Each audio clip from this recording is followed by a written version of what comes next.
শৈশব থেকে কৈশোর এই বাড়িতেই বেড়ে ওঠা সাবেক প্রধানমন্ত্রী খালেদা জিয়ার, জড়িয়ে নানা স্মৃতি। তবে তার অসুস্থতার খবরে বাড়ি জুড়ে এখন নীরবতা।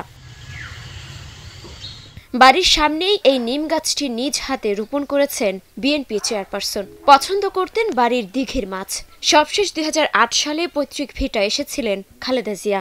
ঘরের ভেতর রয়েছে তার ব্যবহৃত চেয়ার, টেবিল, বিশ্রামের খাটটিও সযত্নে রাখা। সুস্থ হয়ে আবারও আসবেন সেই প্রত্যাশায় স্বজনরা।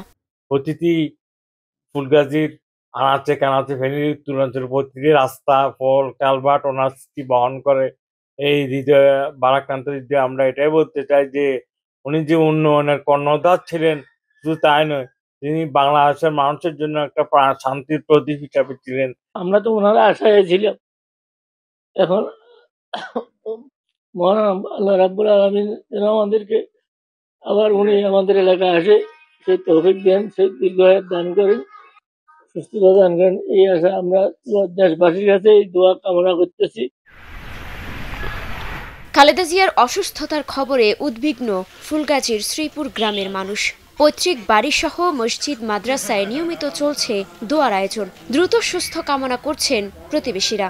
ম্যাডাম অসুস্থতার পরে আজকে শুধু ফুলগাজীর পুরো দেশবাসী দলমত নির্বিশেষে সবাই ম্যাডামের জন্য দোয়া করতেছে।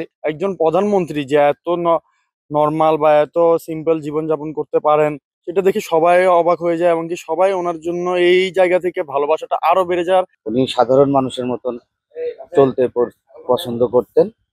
শুধু উনি সিকিউরিটি, যেটা রাষ্ট্রীয় সিকিউরিটি, সেটাকে তারই করার ছিল না। মানুষ হিসাবে সে সাধারণভাবে সে চলাফেরা করতেন। পৈতৃক ভিটা অর্থাৎ ফেনী 1 আসন থেকে এবার নির্বাচন করবেন খালেদা জিয়া। প্রিয় নেত্রীর সুস্থতায় প্রার্থনা করছেন নেতাকর্মীরাও।